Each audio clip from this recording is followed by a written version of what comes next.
Tunakupa burudani. Mitandao ya kijamii. See baby now we are doing one. We are doing one. Interview kali za wasanii wapendao. Mguu pande panda milima. Izungushia hapo ma. Kama una Ndani ya March of Life kupitia KBC Channel 1 na Pwani FM. Kuanzia mida ya saa 3 mpaka mida ya 5 kamili asubuhi. Ukiwa nami ni Ken 1GB. Mimi ni Marco. Keep it locked.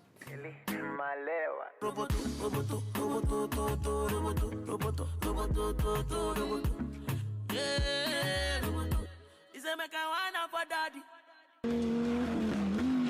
The greatest rally in the world is back in Kenya. Catch all the action of WRC Safari Rally live and exclusive on KBC Channel 1 from 24th to 27th June. See the world's best drivers navigate their machines on Kenya's rough terrain at breakneck speeds.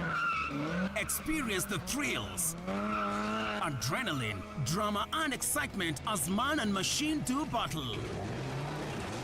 Don't miss out. WRC Safari Rally, live and exclusive on KBC Channel 1, your true sports partner.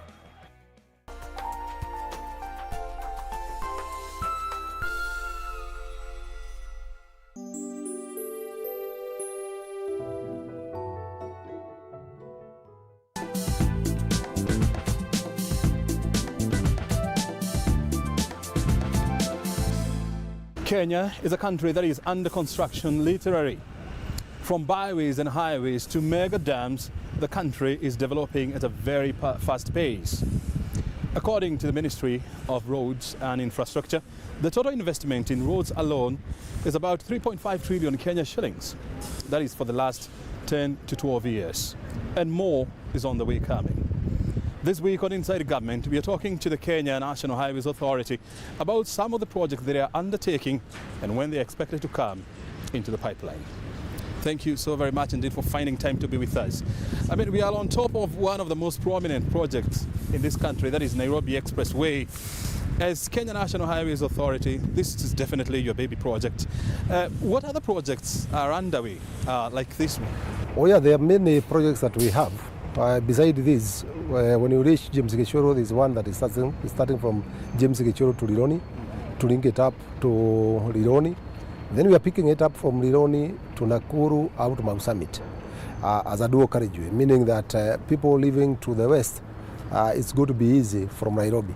On this other side, from the eastern side, we are also doing a road from the turn-off to Kitengera all the way to the junction of Machakos.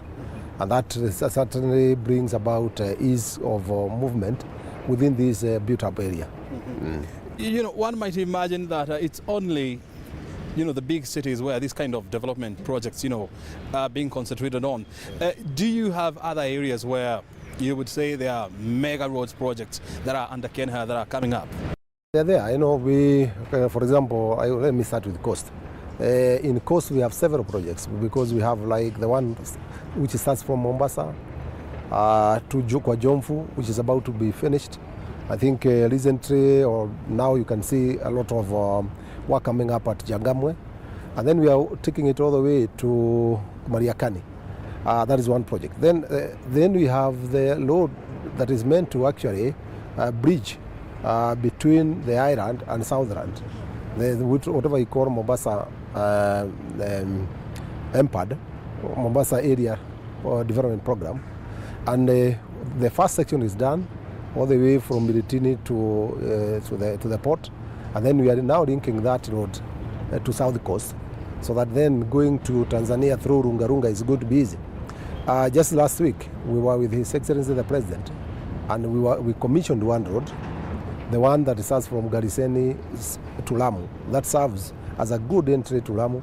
And again, at the same time, we also started another one, the Little Upset, which is starting now from Lamu through Ijara to Garissa. So that is the eastern side, and I'm not talking about the Kibwezi, Kitui, all the way to Mwingi, which is already ongoing and is at very high progress. Western, the same thing. So we are saying that we are opening up the country for business, for travel, for everything. And this is definitely a significant investment, out of the project that you have just talked about. In business, there is something that we call returns on investment. What would you say is the ROI on all these projects that you undertake? Well, most of them have different return of investment. But for example, where we are now, Nairobi Expressway, you know how much time we actually lose as we pass through Nairobi. And as you know, the main artery in Nairobi is actually this Great North Road, which actually connects the eastern side to the western side. So the moment you actually solve the problem as far as traffic is concerned, then you open up Nairobi, and the savings that are going to be realized by people who are in Nairobi and the way the economy is going to grow is quite a lot. Look at JKA. JKA is a hub, and without support of this kind of infrastructure, that investment, which is major and which can bring in a lot of money in the country, cannot be able to survive. So there's a lot that this project is going to bring about, because each one of us will save, because it doesn't matter whether you go up on the road or you'll be down there, because it means as people move up to utilize the expressway, then less vehicles are left down there, and therefore movement is going to be east. There will be less pressure, on Mombasa Road, which is just down here where you are. The construction of this highway has somehow disrupted the Mombasa Road as we used to know it. And one question that is coming up is, once this road is fully constructed and open to public, what will Mombasa Road look like? Well, Mombasa Road will be more or less the same way you see it. However, we are also bringing in the one lane for bus rapid transit system. And that, of course, now brings about even much more efficiency, because many people will actually have to leave their vehicles at home and be able to travel through the road using the buses. So that is what you see. You see, immediately after this, there will be lanes of buses, one on either side of this expressway. That is Dofu 1, is it? Yeah, it's called Dofu. The line 1. Yeah, line 1 is called Dofu. And that certainly will also bring about efficiency in terms of the way people travel along this road. So that is what it will be. And beside that, we're also going to provide for walkways. We're also going to provide for cycle lanes, street lighting. So it's going to be a very magnificent road, even down there, because I know, and you have seen, that there is a lot of pouring of water that is happening now, and that actually undermines the pavement. So we're going to come and do a lot of rehabilitation to ensure that at least the road down there and up here more or less is going to be the same. Yes. Is Mombasa Road going to be reconstructed? Certainly it will, because like I'm mentioning, you realize a bit of it has been eaten by expressway. So as you now come to do the BRT, then you have to extend it a little bit. But basically not really reconstruction. It's basically, we can talk about rehabilitation in some areas. How much do you plan to spend on the rehabilitation of Mombasa, the old Mombasa? Okay, I think of it as BRT. We are talking about bringing in BRT, which will cost us in the range of 15 billion shillings. Together with the rehabilitation that we require. Beside that rehabilitation, if you look at some junctions, they are still not serving as well, like State Cabanas, like this junction of Enterprise Road. So we also need to improve all those. And again, even going back to Mororongo, there's some interchanges that we require to put. So when all that is combined with the BRT and the movement of the road, to ensure that at least it has 3 lanes and 3 lanes on the other side, that's it. Is this going to be from the Exchequer, or how will it be funded? No, that will come from Exchequer. As you know, BRT, even on line 2, the Thika to Nairobi, is also being done by Exchequer, by our own resources. So even this one will be done by our own resources. But government, if they will have a window to borrow, they can still borrow and do the what, So you're saying that what is remaining. from around October, November there, we expect to see the contractor being on site, working on the BRT line as well as the rehabilitation of Mombasa. Correct. And the reason why we have synchronized it that way, we actually don't want to have people suffer twice. We want, as this one is getting shape, and most of the holding is being removed. You see, there's a lot of holding that is actually holding on this work.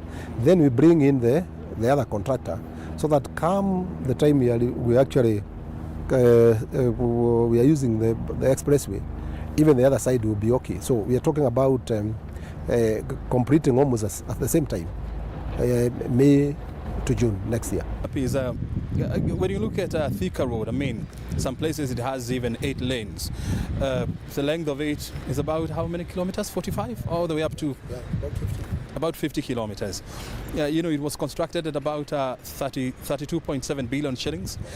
On the other hand, you have the expressway, which is 17.8 kilometers, you know, at a cost of 67 billion shillings. Can you help people understand why the huge discrepancies in terms of cost for the two projects? Yeah, I think two things. That was done from 2009 to 2012. That's almost over 10 years ago. There's a bit of inflation, that is one.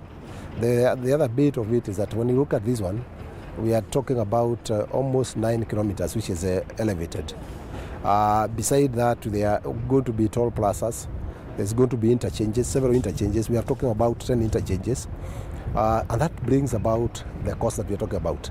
So that basically it, that yes, that was done some time back when the shilling was a bit stronger than it is today, and the inflation is not as much, was not as much then. But then also the fact that we are doing an elevated road, almost half of it is elevated. You know, the budget allocation from the road levy fund, you're talking about 22 billion shillings to Kenya for the year 2020-2021. And the question that is coming now is, you know, with all the projects that are currently underway or ongoing, I mean, how are you managing to finance this project with this small kind of allocation from the Exchequer? I think, let me clarify. We have two sources, or three sources of resources. One of it being fuel levy, and that's what you mentioned as 22. Yeah. However, we also have development, which is being financed by Government of Kenya, and we also have development partners, the various development partners. So much of what you see as new construction is actually coming from development partners as well as development fund. But now the 22 billion you talked about is mainly to maintain the existing infrastructure. For now, we are talking about having 21,200 kilometers of network, which is ADAS. And and we can actually tell you that there is no kilometer that is other Kenya that you cannot pass through. Even where out of the 21,000. Yeah, even where we have not been able to tarmac, and they are talking about a gravel road or another road, you still can be able to pass it, because we have been able to provide drainage structures where people can cross. We have also been able to gravel where people can easily get stuck. So that is opening up a huge number of kilometers. When you interrogate data from the Ministry of Infrastructure, they say that the desired investment in roads for the next 5 years will be about $1 trillion, Kenya shillings, so you're talking about 200 billion shillings every year. That is a daunting task for any government to raise this significant amount of money. How is this likely to impact on the project that you are in the pipeline, and what is the way out? Yeah, for sure. I think those figures are right, that yes, even what is ongoing now among ourselves, Kenya, Kula and Kela, we are talking of something to do with like 500 billion shillings. And as it is, we can't stop at that point, because even if we finished now those projects, the requirement for more in terms of people wanting to access good accessibility is higher. So we still require more resources. What we are doing, I think, and especially in Kenya, is that we're also looking at private resources, that people out there, they have resources which they can bring in transport sector, and which can actually bring about transformation. This is one example. Where we are actually standing is a good example, that we are talking about 60 billion shillings, where government of Kenya is not contributing anything as far as that construction is concerned. Their only contribution is right of way, that is getting land and also getting the services to be moved so that the work can proceed. So you can see what it means. And then, as I mentioned, from Rironi all the way to Mau Summit, we are talking about 160 billion shillings dual carriageway, and it includes also the section to Mai Mahiu up to Naivasha, another 58 kilometers. So in total it's 233 kilometers. Again, we have private sector coming in to support. So Through the PPP. Through PPP. So in fact, if you now added even the two, you can see the kind of money you're talking about. So it's possible to get that trillion, as long as people now think outside the box, so that they can also be able to tap the resources that are with the private sector. Yes. Well, you're watching Inside Government, and we are coming to you from Mombasa Road. This is actually the Nairobi Expressway, which is under construction. And according to government estimates, this infrastructure is supposed to be ready by around December this year. And the discussion we are having here is how to expand, the road infrastructure in this country. And we are talking to Kenya National Highways Authority Director General Engineer Peter Mondinia. According to the Ministry of Infrastructure, there are about 9,800 kilometers of road that is under construction at a cost of 685 billion shillings. How much of this is under Kenya? Out of that, I think we have 2,000 kilometers at a cost of about 200 billion. The rest is, most of it is with Kera, because they're doing low volume sea loads across the country. Which are cheaper? They're cheaper, but the kilometers are more in terms of what they are supposed to produce within this time. It's proper to argue that you're operating in an environment whereby the resources are much more fewer than the project that you would want to implement or undertake. How does this impede on your faster rollout of key projects like the one that we are on top on? Yeah, certainly, as you know, resources are never enough. What matters most is privatization. You must prioritize what you need to do. And that's the reason why you find this project that we are talking about has been on our tables for the last 20 years. The very time we are doing a Thika Road is the time that we wanted to do this. And you remember at some time we were working with World Bank. We were to do Nairobi Motorway. Whatever you're calling Nairobi Expressway used to be called Nairobi Motorway. But then resources, as I said, it takes time to really come, to be available so that such projects can be realized.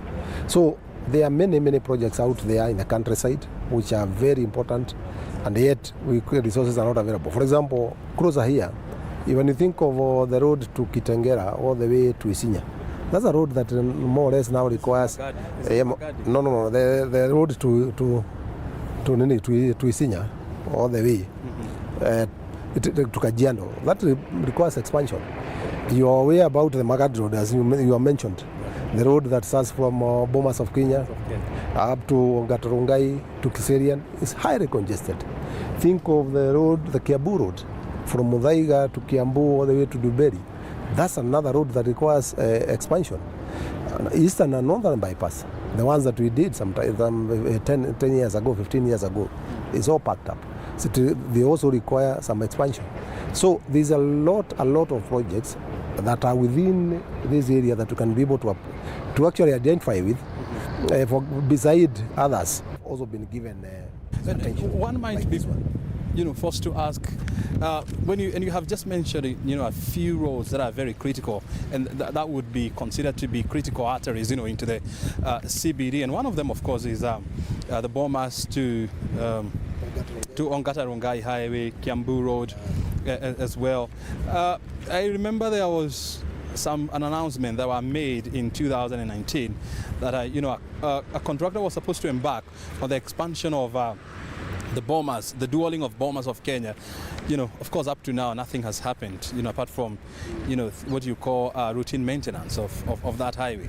What do you look for when you are deciding this is a priority project? Well, you talked very clearly when we started that you have to think of return of investment. That is basically it.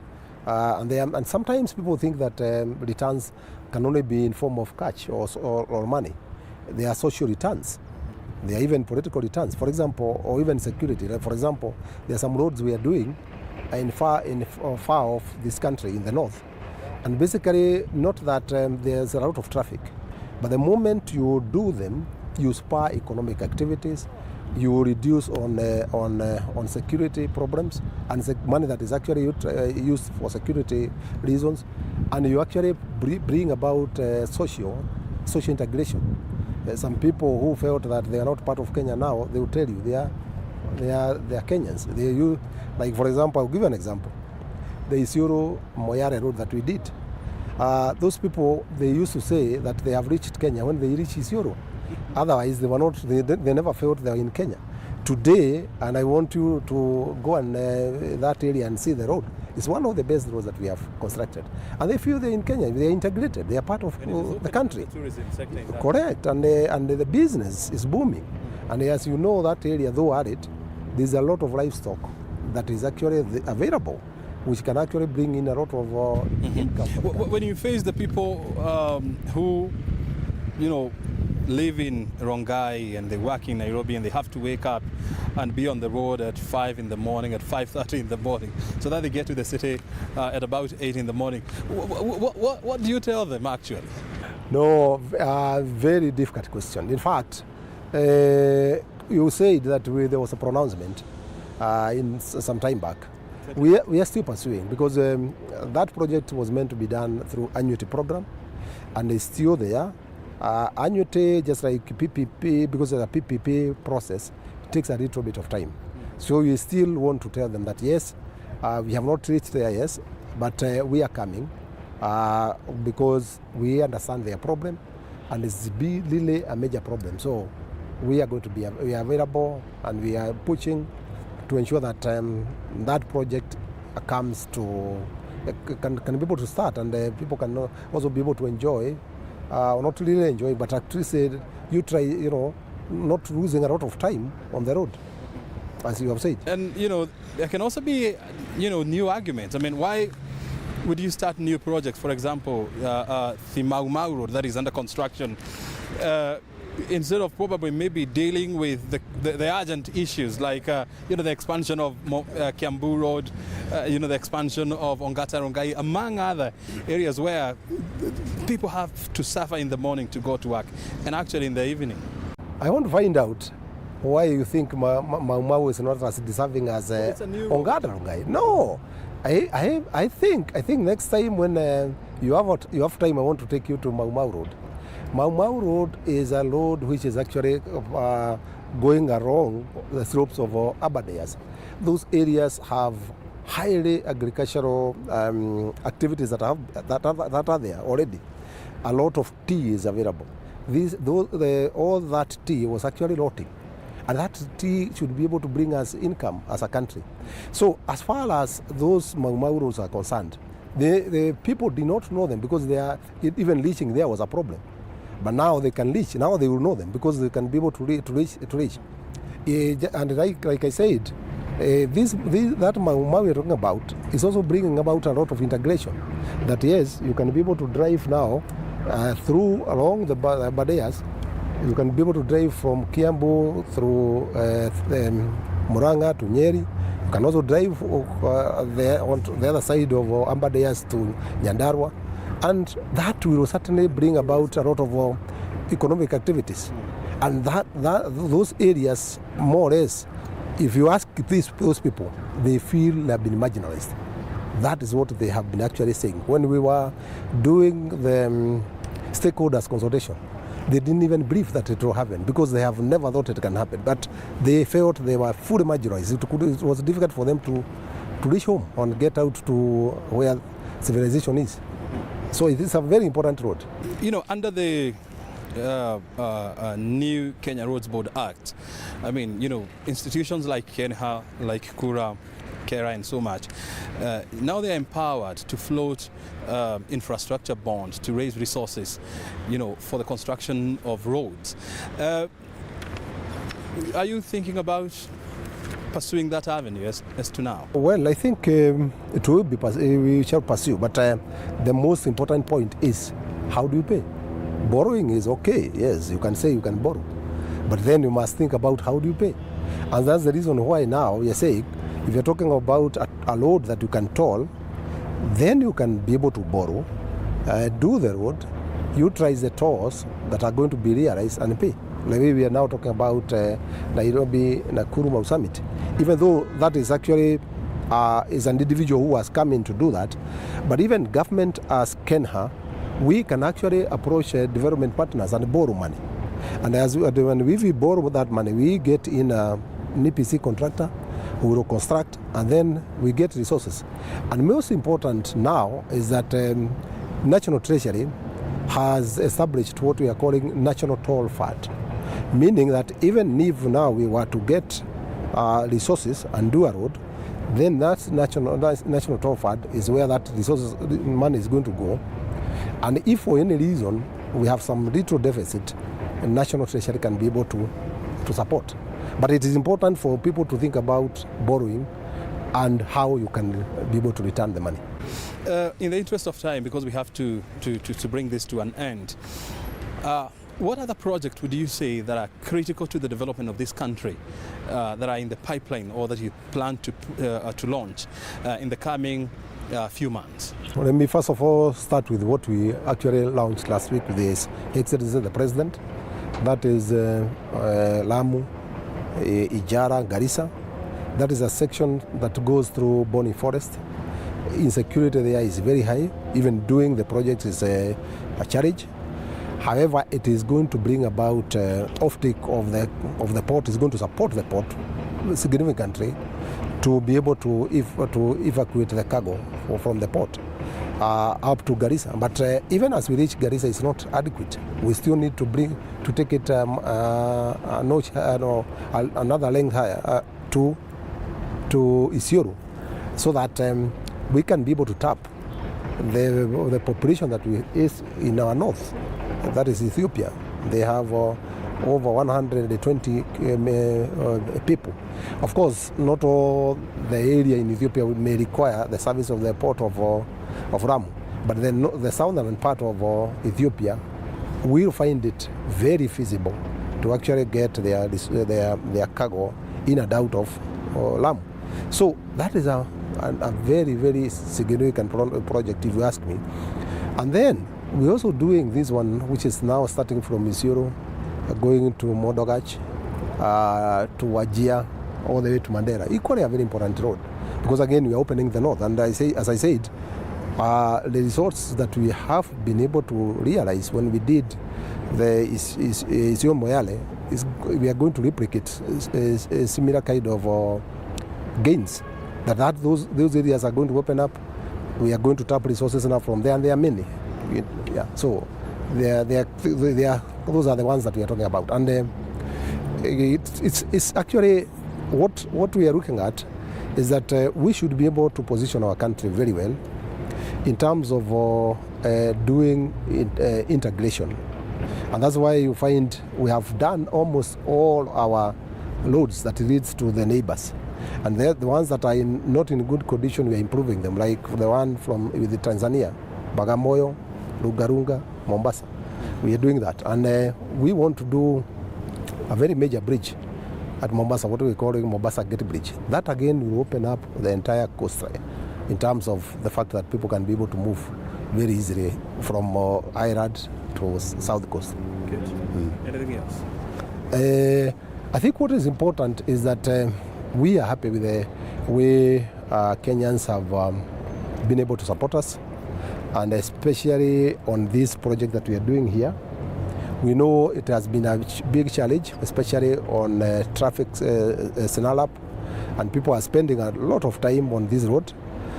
Personally, I do the same because my office is on the eastern side, and I have to use it almost daily, and I see what people are going through. We are only seeking for patience. By the time we reach December, most of this construction work will have been finished. Possibly by April, we'll be able to utilize this facility. Well, Peter Mudinia, engineer, is the Director General of Kenya National Highways Authority, joining us here to help us understand, some of the projects that are already being undertaken and that are in the pipeline as well. As we all know, infrastructure is key to economic development. It helps in opening up communities and, of course, attracting what we call direct investment as well as forex investment. My name is O'Brien Kimani. Always a pleasure to see you. This has been Inside Government. Thank you for your time. We'll see you again on Thursday next week. Have a good night.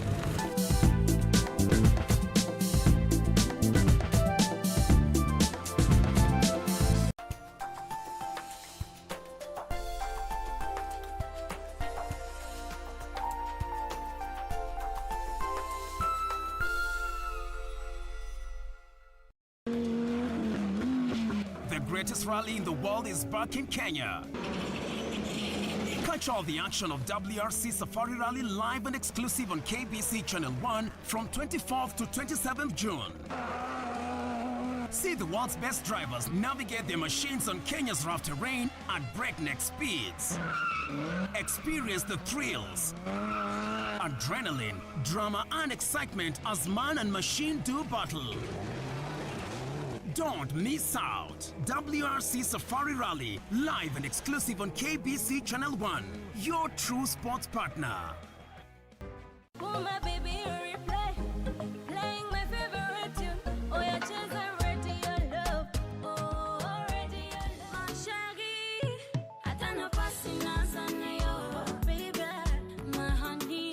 Tunakupa burudani. Na umbea, yani stories zinazo trend kwenye mitandao ya kijamii. See baby, now we are two in one. We are two in one. Interview kali za wasanii wapendao. Mguu upande panda milima, awaye izungushie hapo mba. Kama una Ndani ya March of Life kupitia KBC Channel 1 na Pwani FM. Kuanzia mida ya saa 3 mpaka mida ya 5 kamili asubuhi. Ukiwa nami ni Ken 1GB. Mimi ni Marco. Keep it locked.